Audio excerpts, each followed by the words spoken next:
The lobby of the Grandview was built to impress: marble floors, gold trim, staff trained to smile at the right people and look through everyone else. On a Tuesday evening in October, a man named Caleb Ward stood at the front entrance with his 6-year-old daughter at his side and a stranger in a wheelchair beside him. The receptionist had just told that stranger there were no suitable rooms available. The shift manager had made it worse. The crowd had started to stare. Nobody in that building knew that the woman in the wheelchair owned every square foot of it. Caleb Ward was 27 years old and looked younger than that in the right light, older than that in the wrong kind. He had the kind of face that didn't broadcast much: a straight jaw, tired eyes that moved too quickly for someone who appeared to be doing nothing, her hands that always found something useful to do when the rest of him went still. He wore a gray jacket over a work shirt, jeans that had been cleaned that morning, and a pair of boots that had seen every kind of floor a hotel could produce. He carried a black canvas tools bag over one shoulder. Nothing remarkable about it. Nothing that suggested anything in particular about the man who carried it. He had not planned to be at the Grandview that evening. He had come to retrieve the bag, which he had left behind the week before following a consultation on the East Wing's ventilation system. Freelance work, the kind he had been taking since leaving his last full-time position 14 months earlier. The consultation had paid enough to cover 2 weeks of groceries and Sophie's art supplies. That was the math his life ran on. Now, small numbers, specific purposes, nothing wasted. Before the freelance work, before the apartment that was exactly the right size for 2 people who had decided which things mattered and which did not, Caleb Ward had been a systems engineer for the same hotel group that managed 4 properties in the city. He had been good at it, genuinely good. The kind of good that gets noticed and then resented by the people who notice it. The position had ended badly, the way positions in large organizations sometimes do. Internal politics, a disagreement over deferred maintenance that management had not wanted documented in writing, and a decision to let the person who had done the documenting find somewhere else to document things. He had not fought it. He had taken Sophie, packed the things that mattered, and left. That was 14 months ago. He did not miss the salary. He missed the systems, the satisfaction of a building that ran correctly, the specific pleasure of finding a fault and fixing it before it became something worse. That part he had kept. Sophie Ward was 6 years old and shaped like a question mark when she was nervous, shoulders drawn in, chin tucked, eyes tracking everything above her as though the world were a ceiling she wasn't entirely sure would hold. She had her father's dark hair and her late mother's way of gripping things too tightly when she felt uncertain. That evening she was gripping Caleb's hand with both of hers, her small fingers laced through his, her weight pressed against his leg, as though she were trying to reduce her own outline. She had asked to come along because she didn't like being left with the neighbor, and Caleb had said yes because he almost always said yes to her when he could. It was supposed to be a 10-minute errand. In, retrieve the bag, out. That was the plan. Sophie had brought a small notebook and a pencil in case she got bored, which she had tucked into the front pocket of her jacket. She had not needed them yet. The lobby of the Grandview had provided sufficient material. Charlotte Bennett was 26 years old, and almost no one in that building had ever seen her face. She had acquired the Grandview Hotel 18 months earlier through a holding company, with a name that meant nothing to anyone who wasn't paying careful attention to the right documents in the right places. The acquisition had been clean, precise, and entirely invisible to the staff and management of the property she now owned. She had spent those 18 months watching from a distance, reviewing quarterly reports, reading staff complaint logs, monitoring the gap between the service her brand promised and the service her brand actually delivered. The gap had been widening.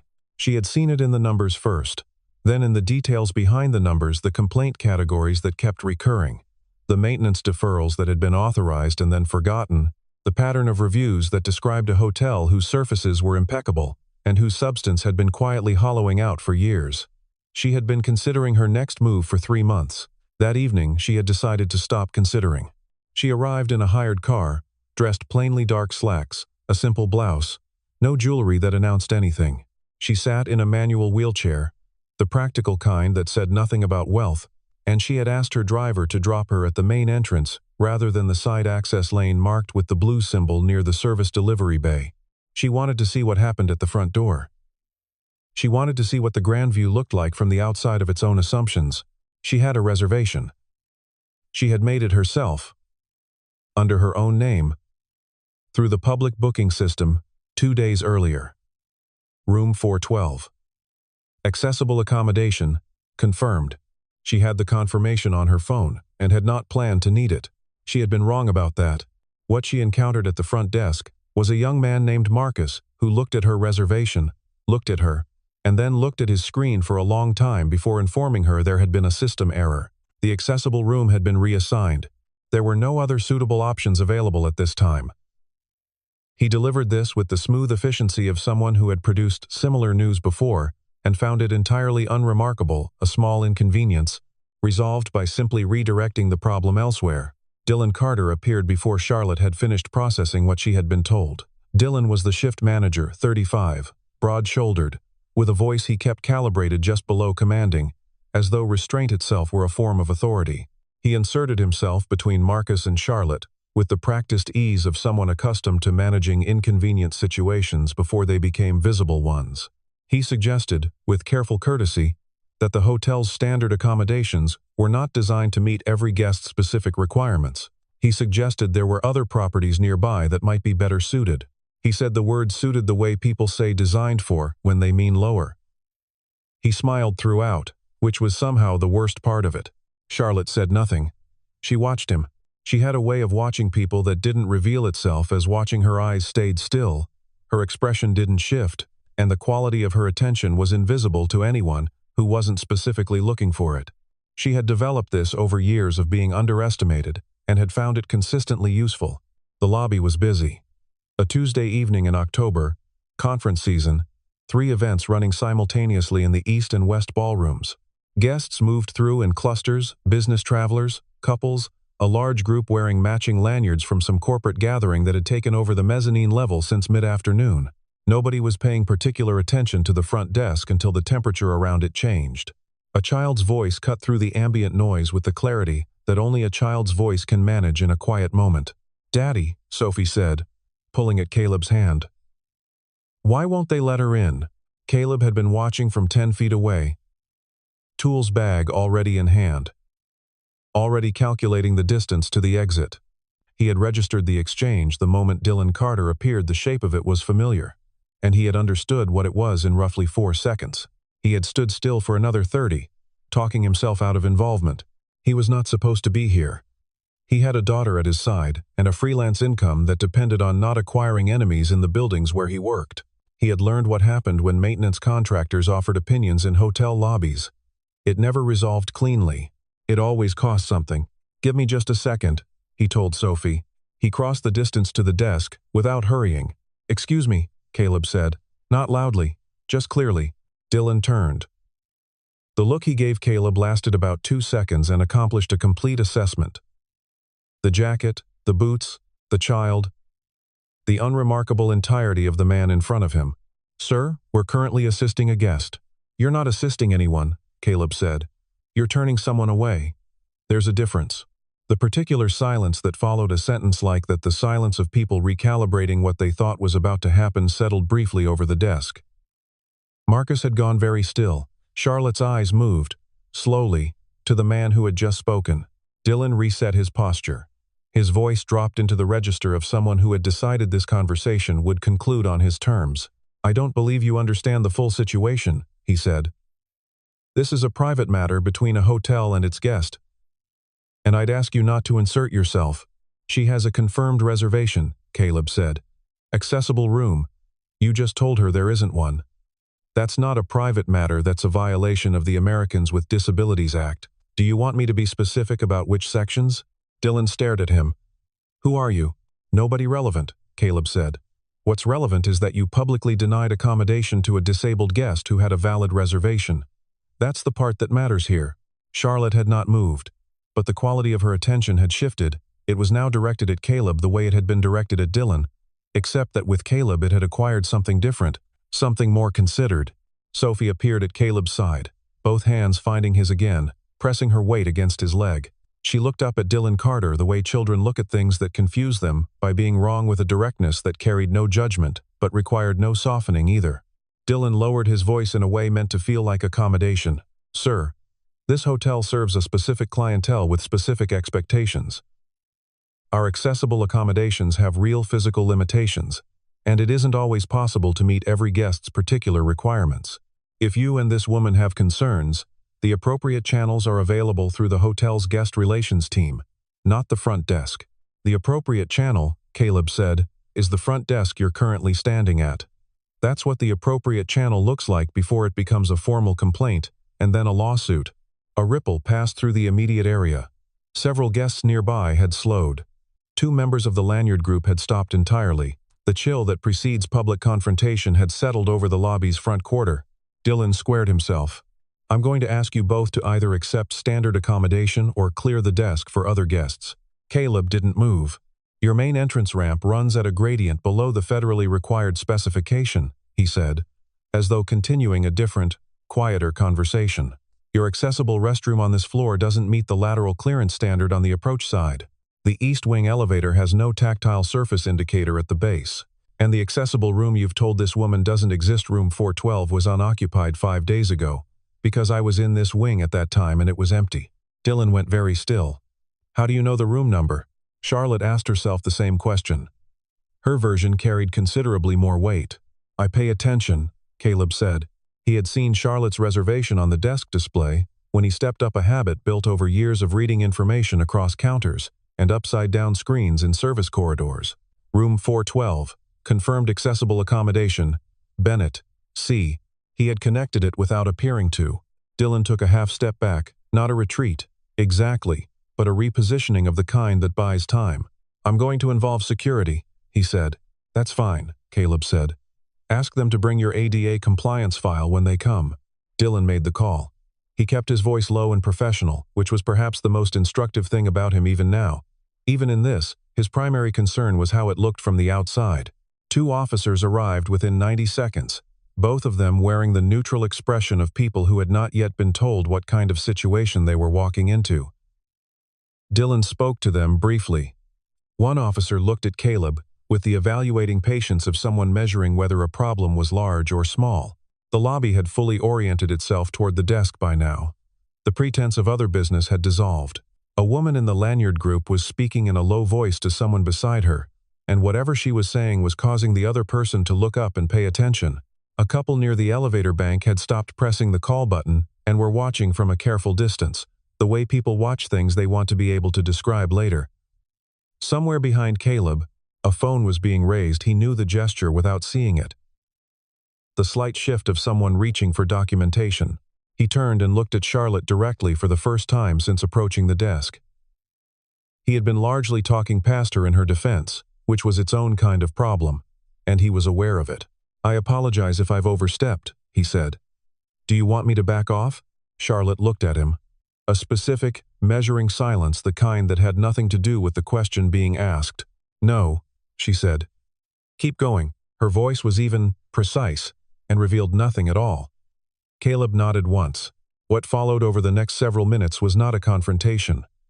It was a demonstration, careful, unhurried, entirely without performance. 2 security officers arrived and found themselves being walked through the specific compliance failures Caleb had identified. He cited section numbers from memory. He described the ramp gradient in inches and percentages. He noted the elevator deficiency with the calm of someone reading from a document. The officers, both younger than Caleb, and not trained for this specific variety of conflict, looked with increasing uncertainty at each other, and then at Dylan Carter, and found no guidance there. Dylan stood slightly removed from the desk, and something in his expression had shifted from authority toward something less certain. Not fear, something closer to the feeling of realizing you have fundamentally misread a room. Sophie stayed at Caleb's side throughout. She had loosened her grip. She watched the way her father watched rooms with the quiet attention of someone building a picture rather than reacting to it.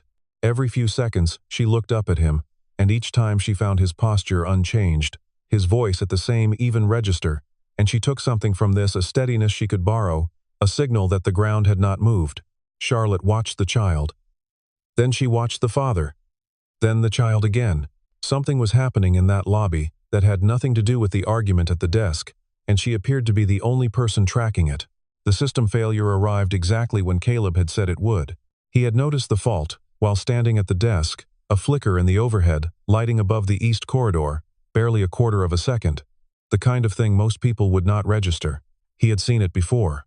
He had in fact seen it 5 days earlier during his consultation visit, had identified the failing relay contact in the junction panel, and had flagged it in a written report to the facilities manager. The report had been acknowledged and not acted upon. At 7:43 in the evening, the flicker returned. Then it stopped. Then the lights across the main lobby dropped to roughly 40% for 3 seconds before the backup system caught them. Simultaneously, the check-in terminal at the front desk produced a frozen screen and an error tone that Marcus had apparently never heard, judging by the way he looked at it. The lobby responded in stages. The ambient noise compressed, then broke apart into reactions. Dylan took 3 quick steps toward the desk, looked at the frozen terminal, looked at Marcus, looked at the officers, and then looked at no one in particular, the expression of a man whose situational authority has just been voided. The phone lines lit simultaneously. The East Ballroom had lost partial power during dinner service. The kitchen was requesting guidance. 3 elevator cars were reporting status errors. The concierge desk was logging light fluctuations across floors 7 through 9. A moderate systems failure. Not catastrophic, not irreversible, but public, loud, and timed, as badly as anything could be timed. Caleb looked at the frozen terminal, then at Dylan, then at Sophie. "I need you to stand right here," he said. "This exact spot. Can you do that?" Sophie looked at the tile beneath her feet, then up at him. "Yes, but come back fast. Fastest I can," he said. He set the tools bag on the counter, placed it there with the particular intention of a bag that was not being left but was being positioned, and he looked at the nearest officer. "The junction panel for this floor is in the service corridor behind the east elevator bank," he said. "Third door on the left. There's an override toggle for the check-in terminal on panel B, second row, 4th switch from the right. I can walk you through it." The officer looked at him. Looked at Dylan, who was on a phone call that was not producing useful information. Looked back. "All right," he said. What followed took 11 minutes. Caleb moved through the service corridor with the unhurried efficiency of someone who had been in the back end of hotel infrastructure more times than memory could precisely account for. He found the failing relay contact, the same one he had flagged in his written report, and bypassed it cleanly, using 2 components from the tools bag. He restored the check-in terminal. He identified and corrected 2 secondary errors that had cascaded from the initial fault. He found 3 additional components that would require replacement within 30 to 60 days if the hotel wanted to avoid a repeat event. He wrote those 3 items on a card from his jacket pocket and handed it to the officer. He did not explain himself. He did not provide credentials. He simply did the work and walked back into the lobby. Crossed to the spot where Sophie stood. She was standing on exactly the tile he had indicated. Precisely, and put his hand on her shoulder. "You were fast," she said. "Faster than I expected," he said. The lobby had changed while he was in the corridor. The phone lines had quieted. The lighting was steady. The terminal was running. The particular tension of a public crisis had not fully dissolved. It had compressed into a watchfulness, a shared awareness that something unusual had just occurred, and the room was still deciding what to make of it. Dylan Carter had ended his call and was standing near the desk with the posture of a man who had set something very heavy down and could not quite remember what to do with his hands. Charlotte had not moved from where she had been. She had watched Caleb walk into the service corridor. She had watched him come back out. She had watched him return to his daughter, without looking at the room. She had watched him hand the card to the officer and say nothing to the lobby at large. No announcement. No performance of competence. No glance to check who was paying attention. She had watched all of it, and something had changed in the quality of that watching. It had moved from assessment toward something quieter, the specific alertness of someone encountering a thing they had been looking for without knowing they were looking. She rolled her chair forward. "What you said about the ramp," she said. "The compliance violations, was that strategic or was it accurate?" "Accurate," Caleb said. "How do you know those specifications?" 5 years doing hotel infrastructure and systems work. ADA compliance is built into every audit. You learn the numbers. A pause. "You filed that report about the junction panel," she said. "Not a question. 5 days ago. Left it with the facilities manager on shift. I have a copy." Another pause. Dylan Carter was hearing a conversation proceed entirely without him, and the sound of it was deeply unfamiliar. "What is your name?" Charlotte said. Caleb Ward. Who hired you 5 days ago? A single contract consultancy. I work independently. She looked at him for another moment. Then she reached into the bag in her lap and removed a plain white card. No logo, no company name, just a number in clean type, and held it out. Keep that, she said. Caleb took it, looked at it briefly, and placed it in his jacket pocket without comment. Sophie tugged his sleeve. Is she okay? She whispered. I think so, he said. She has nice eyes, Sophie said. Caleb did not look at Charlotte when he replied. She does. Charlotte heard both halves of the exchange. She said nothing. But for the first time since arriving at her own hotel, something moved in her expression that was not assessment and was not performance. It was smaller than either. It came and went quickly, the way real things tend to. What happened next was not designed for the acoustics of a hotel lobby. Charlotte Bennett set her hands in her lap, looked directly at Dylan Carter, and said, My name is Charlotte Bennett. I own this hotel. The sentence entered the room at the weight of something structural. Dylan went through 4 expressions in roughly 2 seconds: dismissal, confusion, recalibration, and then a blanching that was not color leaving a face but was its emotional equivalent. Marcus, behind the desk, became perfectly motionless. The 2 security officers exchanged a look. The lanyard group at the lobby's edge, which had been maintaining a thin pretense of being elsewhere, abandoned it entirely. Charlotte did not raise her voice. She did not stand. She remained exactly where she had been seated, composed, her attention on Dylan Carter, with the full and precise quality she had been applying to him for the past 40 minutes. The silence that followed her introduction was a particular kind of silence, not empty but occupied, filled with the specific sound of a room recalibrating. People who had been watching from a comfortable distance now watched differently, with the alertness of witnesses rather than spectators. The man who had been filming on his phone lowered it slightly, uncertain whether he was in the presence of something that should be documented or something that was too large to fit in a frame. The woman in the lanyard group had stopped speaking entirely. The couple near the elevator bank looked at each other, then back at the desk, then at each other again. Dylan Carter had the expression of a man watching the geometry of a room shift in real time and finding no stable corner to stand in. I made a reservation for room 412, she said. Under my own name, through the public booking system, 2 days ago. Confirmed accessible accommodation. You informed me it wasn't available. When that gentleman, a slight indication toward Caleb, without looking at him, identified your compliance failures and asked you to address them, you called security. In the 35 minutes since I arrived at the entrance of a hotel I own, your staff denied a disabled guest her reserved accommodation, violated federal law in doing so, publicly dismissed that guest and her advocate, and failed to manage a systems failure that had been flagged in a written report filed with this property's facilities management 5 days prior. She paused. Is there anything I've left out? Dylan opened his mouth. Don't answer, Charlotte said. It was rhetorical. Sophie pressed closer to Caleb's side. He wrapped his arm around her shoulders, the gesture easy and automatic grounding, present, entirely his own. Charlotte turned to Caleb. I want to ask you something. Go ahead. If you were responsible for the operational side of this property, she said, what would you address first? The lobby was quiet enough that the soft bell of an arriving elevator was clearly audible from across the hall. Caleb thought. He didn't perform it. He simply did it. The staff culture, he said. Everything else is downstream of that. The compliance failures, the deferred maintenance. Tonight all of it follows from people who have been trained to sort guests into categories and then respond to the category instead of the person. Fix the culture, and the system's problems become maintenance issues. Maintenance issues are solvable. Culture problems just keep generating new symptoms. Charlotte looked at him for a moment. That's a more considered answer than I anticipated, she said. People say that, he said. Something crossed her face, the same small, unguarded thing that had appeared before and disappeared before anyone could name it. I imagine they do, she said. She turned back to Dylan Carter, who had the particular stillness of a man who understands that the conversation around him has already determined his fate and is simply working its way towards saying so aloud. You're terminated, Charlotte said. Tonight. HR will contact you regarding your final settlement. You'll surrender your access credentials before leaving the building. She looked at Marcus.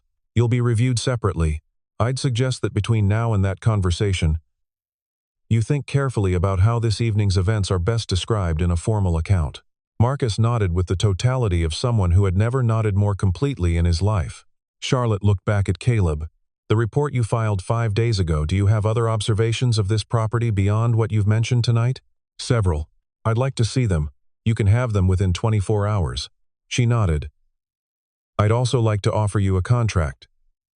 Full operational review systems, compliance, staffing protocols. 6 weeks minimum, possibly longer depending on what the review produces. Caleb considered her for a moment. Sophie looked up at him. He looked back down at her. I have a daughter, he said. Not as an excuse, and not as a refusal, as the first condition of any arrangement, the thing that got stated before everything else, so that everything else could be understood in proper relation to it. I know, Charlotte said. He blinked, very slightly. You have a daughter who stood on a lobby floor for 45 minutes, while her father defended a stranger's right to check into a hotel, Charlotte said. She didn't ask to leave. She didn't complain. I was watching. Sophie looked at Charlotte with full attention. I did want to sit down, Sophie said. With the honesty of a child who has decided the moment requires accuracy. Something happened in Charlotte's expression that was close enough to a smile to be unmistakable. There are chairs in the East Lounge, she said. I think we could all benefit from them. Caleb considered it, which meant he considered Sophie, and the tools bag on the counter, and the consultancy work that was paying him by the job, and the apartment that was exactly the right size for the two of them, if they agreed on which things mattered and which did not. He thought about the card in his jacket pocket. He thought about the relay contact he had just replaced, and the 3 items on the card he had given the officer components that would fail within weeks if unaddressed, because that was the nature of systems that had been under-maintained for too long. They kept failing until someone applied sufficient attention. There was always more beneath the first layer. There always was. I want to walk the property first, he said. Charlotte looked at him. Now, 2 of the 3 items on that card, I'd rather not leave them overnight. A pause. Then we'll walk the property, Charlotte said. She turned her chair toward the east corridor. Caleb picked up the tools bag. Sophie took his hand. The security officers moved aside without being asked. Marcus watched from behind the desk with an expression that would require some time to fully process.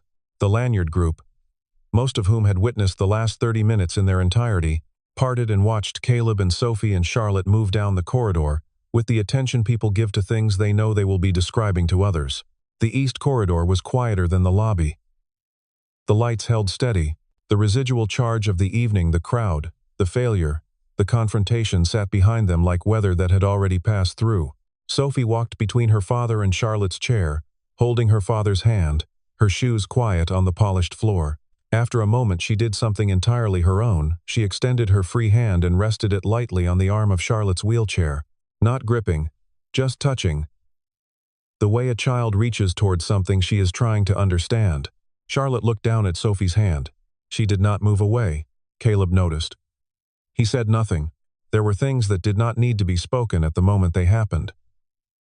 Things that would still be available to be said later. From a distance. When the full weight of an evening could be held properly. The hotel was still broken in the ways he knew about, and in ways he had not yet found. Charlotte was still holding something back, the way people do when they have been watching for a long time, and have not yet decided to be watched in return. Sophie still needed to be home before 9 o'clock. And she still had the art project due Thursday that she had mentioned 4 times that week, and there was a notebook and pencil in her jacket pocket that she had brought in case she was bored and had not needed. All of that was still true. And there were 3 failing components in the infrastructure of a building that had been undermanaged for 18 months, and a staff that had been permitted to believe that sorting guests into categories was equivalent to service, and a lobby behind them where a woman in a wheelchair had been turned away from a hotel she owned, because the people standing in it had not thought to look carefully at what was actually in front of them. Caleb Ward was very good at looking at what was actually in front of him. It was, perhaps, the most consistently useful thing about him. He stopped at the 3rd door in the east service corridor, and set down the tools bag, and opened the panel, and began the work of making the building safe for another night. The way he would have done for any building, under any circumstances, regardless of who was watching or what any of it might eventually mean. Because that was what competence looked like when it was applied honestly, It did not require an audience. It did not require acknowledgement. It simply required that someone knew what needed doing and was willing to do it, and then did it. Sophie sat cross-legged on the corridor floor beside him, her hands folded in her lap, her notebook open but untouched. She was not bored. She was watching the way she always watched her father work, with a focused, patient attention that asked nothing and missed very little. Charlotte sat in the corridor behind them and watched both of them. The building settled around all three of them, the elevator restored, the lights holding, the systems running as they were built to run when someone understood them well enough to maintain them properly, while the lobby behind them, still and bright and empty of drama, held whatever it was going to hold next. 6 weeks later, the Grandview's main entrance reopened after a renovation undertaken without announcement and completed without ceremony. The new ramp met the required gradient precisely. The entrance doors were wider. The approach paths to each elevator on every floor had been fitted with the appropriate tactile indicators. The accessible rooms, 4 of them now, not one had been inspected and confirmed. The compliance documentation was framed in the service corridor, not the lobby. Charlotte had decided that was the right place for it. Caleb had agreed. He was not running the operational side of the hotel. He had declined that, twice. Clearly, he had accepted a consulting contract, then a second one, then a third, that covered a broader portfolio of properties Charlotte was restructuring. He worked from wherever the work was. He was at the Grandview 2 days a week. He was home for dinner 4 of 5 evenings, which Sophie tracked with the careful precision of a child who understands what the numbers mean.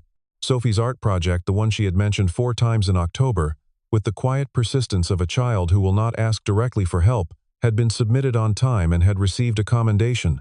The subject had been hotels. Big buildings that let you in, she had written, with the compressed logic of a 6-year-old who had made her own sense of what she'd seen. On a Thursday afternoon, almost 1 year after the evening that had started as a 10-minute errand, Caleb stood at the front of the Grandview's main entrance and looked at the new ramp. Not inspecting it, he had done that. Just looking. The city moved past without pausing, indifferent to the specific weight of any given building's history. Behind him, the door opened. He didn't turn immediately. He knew the sound of the chair, the panel in the west service corridor, Charlotte said, coming to a stop beside him. I saw it. Added it to the schedule. A pause. Sophie says you're teaching her to read schematics, Charlotte said. She asked.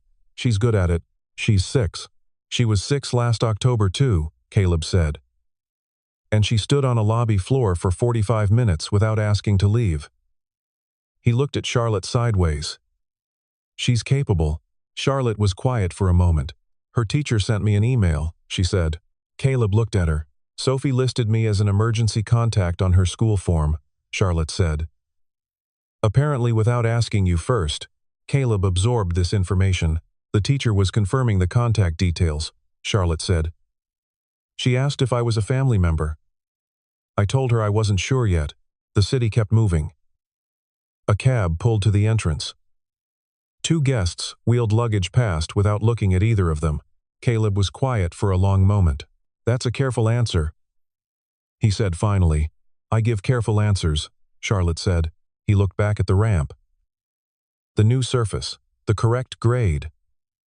The clean, functional lines of a thing repaired properly and holding up under daily use. It is, he said. He meant the ramp. They both understood he didn't. The door opened behind them, and Sophie came through it at the speed of a child who has been sitting still for too long. She stopped between them, looked at the ramp, and then looked up at Charlotte. We fixed it, she said. We did, Charlotte said. Sophie considered this. It looks better, she said. Yes, Charlotte said. Sophie took her father's hand. Then, without appearing to deliberate, she took Charlotte's as well, her fingers, finding the edge of Charlotte's sleeve, the same light, uncalculated touch she had offered in the corridor almost a year ago. None of them moved for a moment. The city went on around them. The building held,